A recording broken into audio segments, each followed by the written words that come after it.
guys, welcome back to my channel. My name is Toni Chua, and for this video, I'm just gonna share with you different settings or mga different options na pwede mong i-apply kapag magsisetup ka ng video premiere mo sa YouTube. Pwede mo itong gawin sa iyong desktop, laptop, or even in your mobile device. Pwede mong gawin yon. So all we have to do is first, open ka ng browser mo. So for example, Google Chrome. And take note lang na if you are using your mobile device, make sure na naka-desktop view ka para mas makita mo yung buong functionality. Hindi yung YouTube Studio na app, hindi doon. Pupunta ka na Google Chrome, open mo yung, type in mo lang yung www.youtubestudio.com, doon mo siya i-open, not from the YouTube Studio app. And make sure na naka-desktop side ka or desktop view in your mobile device.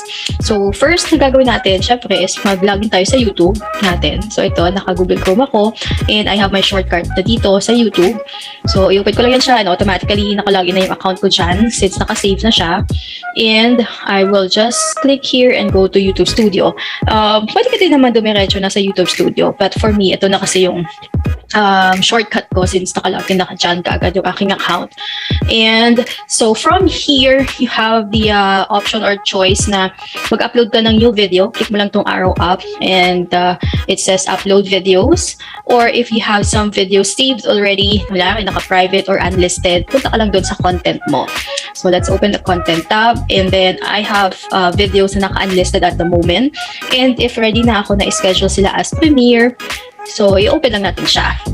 Hover mo lang yung cursor ng mouse mo, and then click natin itong parang pencil that says details. And this is how you can edit yung mga information dito sa video na to, and this is how you can set up Premiere. So dati ko na siya na-upload. May mga details na yan siya dyan, may information. So all we have to do is change this, yung visibility niya right here. Click the drop down and make sure na ito yung piliin natin, yung schedule, not yung public ha, not this one, public to set as premiere kasi automatic mapapublish yung video mo pagka ganyan.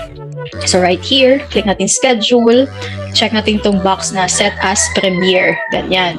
So when you set your video as premiere, you and your viewers can watch it together at the same time. So now, pipili na tayo ng date. Pili ka, ikaw bahala anong petsa mo siya gustong i-set up as premiere. So for my case, gusto kong gawin to Thursday, October 28, tapos time, 5:45 p.m.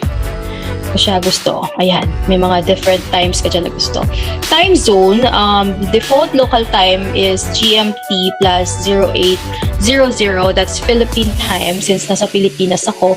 So kung anong nakaset dyan sa'yo na time zone, yun yung oras na masusunod kung anong local time mo dyan. So ayan, so dahil may napili na akong date and time, I will just click this as done. Ayan, tapos save natin to make sure na na-save yung settings natin from unlisted into a premiere. So ayan na siya. So if wala ka pang nalagay na end screen, pwede mong i-edit yan dyan or dagdagan. End cards. So end screen is yung pag mag-e-end na yung video mo, ano yung makikita nila. Yung parang mga videos na isa-suggest. Mag-subscribe siya sa channel mo, we'll click that so you can see the different end screens available. So at sa akin, meron na akong nilagay dyan. May napili na ako. So this card changes since na-set up ko na yan. Cards. Ito yung parang notification na nagpa-pop up during yung video mo. Ayan. Ikaw mamimili kung anong gusto mo mag-pop up dyan na card. So sa akin, napinili ko mga videos ko, mga previously uploaded videos ko. Pwede mo ilagay dyan sa card mo is yung playlist or yung channel link mo. Ikaw bahala. So sa akin, meron na akong nilagay dyan. 4 cards. Pwede naman yan lahat videos eh. Pwede ganon. So kunya, gusto ko pa isa pang video. Pili pa tayo. Ito. Yan. So ito yung mga lalabas dito na if your viewers will click that, mariredirect sila doon sa video na yan na nilagay mo. Then, save natin ulit. Tapos, let's scroll down.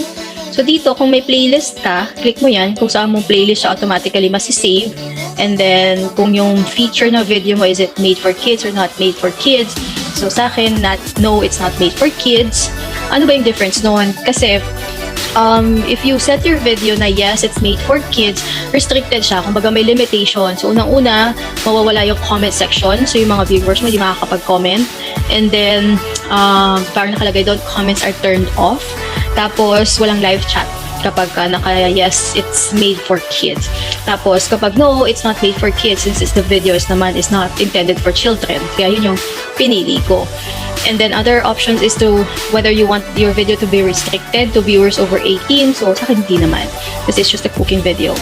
If you click show more, it would give you more options right here. Ang importante lang naman dito if you want to add tags sa video mo. So, for example, ang topic ko dito, chicken tinola. Yan. So, tags can be useful if content in your video is commonly misspelled.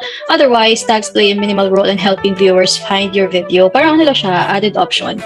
Alright. And then, location. So, for example, I want to put in Philippines. Yung location ng video ko, makikita yan siya dyan. And then, you also have the option to choose categories. So, sa akin, entertainment. And ito, importante.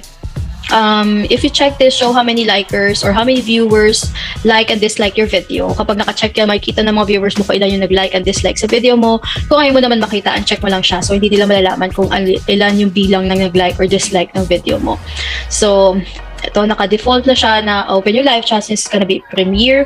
If you want the live chat to be replayed after ng premiere mo, i-check mo din yan siya para makita mo ulit. Kapag pinlay yung video mo, ma-review mo or ma-replay yung mga live chat. So right here, you have the option who can send messages during your premiere sa live chat. So if anyone, so any viewers, anyone can participate and send a message. If you click subscribers, so only yung mga nakasubscribe sa video mo ang pwedeng makapag-participate sa live chat. And then you have minimum time. So kung gusto mo 1 minute, kailangan 1 minute na silang nakasubscribe sa channel mo bago sila pwedeng makapag-participate sa iyong live chat. 5 minutes, 20 minutes, ganyan, ikaw bahala. So for me, anyone. So kahit sino lang. If you are a monetized channel, you can also put in members. So only members ng channel mo ang pwede makapag-participate sa live chat. So next, message delay, how long you want participants to wait between sending messages. So kapag naka-slow mode, kumbaga may interval kung kailan sila pwedeng mag-live chat para hindi mag-flood, hindi sunod-sunod. So gusto mo every 60 seconds. Kapag nag-send sila ng live chat message dun sa premiere mo, after 60 seconds sila ulit pwede makapag-chat. Parang ganon. Kapag in-schedule mo ang slow mode. But if it's up to you how you want to set up yung slow mode mo. So, enter a number between 1 and 300. Ganyan. So, kung wala naman, wala kang restriction, just leave it unchecked. So, there. So, again, let's click save para ma-apply yung mga changes na ginawa natin dito sa ating video premiere. And another settings, let's go back, scroll up, na pwede natin idagdag. Ito, setup premiere. If you click this plus setup premiere, it gives you another settings na pwede mong ilagay. So I just recently discovered this at nakakaaliw siya. So classic premiere countdown, ito yung by default. Ayan siya.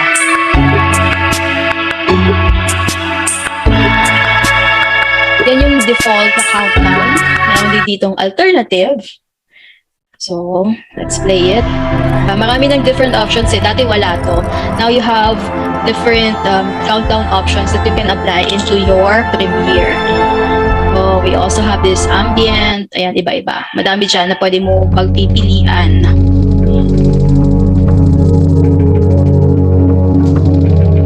And then, bright. O, calm pala. Calm yung napindot ko.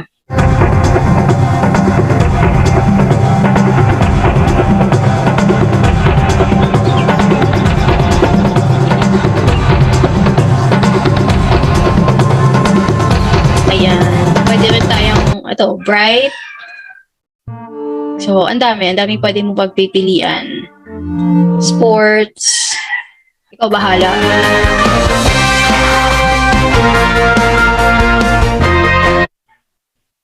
Yan, marami kang pwedeng ilagay na klase ng countdown. Or you can also set yung countdown length. So by default, it's 2 minutes. Pero kung gusto mo 1 minute lang yung countdown bago mag-start ng video mo, 3 minutes, 4 minutes, up to 5 minutes. So by default, it's 2 minutes. Dito naman sa redirect. So for example, gusto mo silang malipat right after matapos ng video mo, yung mga viewers mo doon sa premiere mo, malipat sa premiere mo or another premiere. So click mo lang tong add. So right here, your videos, pwede mo i-search or a live stream dyan. So after the video, nitong premiere mo, automatic malilipat doon. Kumbaga, bibit-bitin niya yung mga audience mo, yung viewers mo for that specific premieres doon sa pipiliin mo live stream or next video na ipi-premiere mo. Dito naman, trailer. You can add a short video preview na gusto mong ipakita sa mga viewers mo habang hindi pa nagsisimula yung premiere mo. So for example, yung akin, di ba Thursday pa yun siya, it's only Tuesday, so there's 2 more days bago mag-premiere. So when someone visits my channel at titingnan nila yung nakaschedule kong premiere, may trailer na siyang makikita, parang preview, a short video clip na mapapanood nila na it's like a commercial, something that they can anticipate kung ano ba ang yung video premiere na yun. So pwede mo yun ilagyan. But for me, hindi na natin siya lalagyan. Hindi ko lalagyan ng redirect. So I'm just gonna choose. So eto namang countdown. You can change it hanggat hindi pa nagsisimula yung premiere mo. Ano ba kayang maganda nating ilagay? Let's use gentle. You know, cute kasi yan. Gentle. How about happy? Ayun na pala yun. Ano yung gusto mo? Shadow. Kids. Pang kids lang.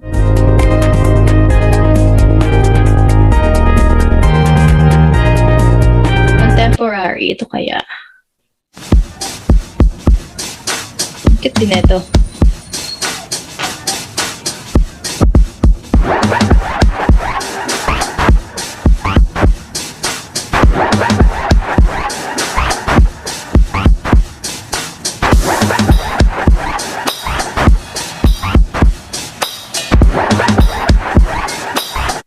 So, itong mga timers na to, automatic na yan siya magpi-play bago mag-start ang premiere mo.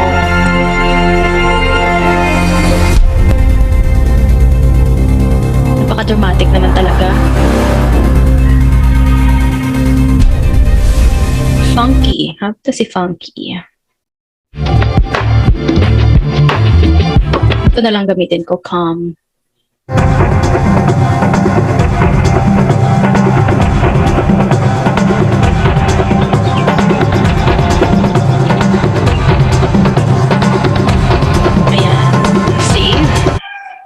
So there you go. Naset na natin yung ating premiere. So let's go back to our channel content. Click natin ito.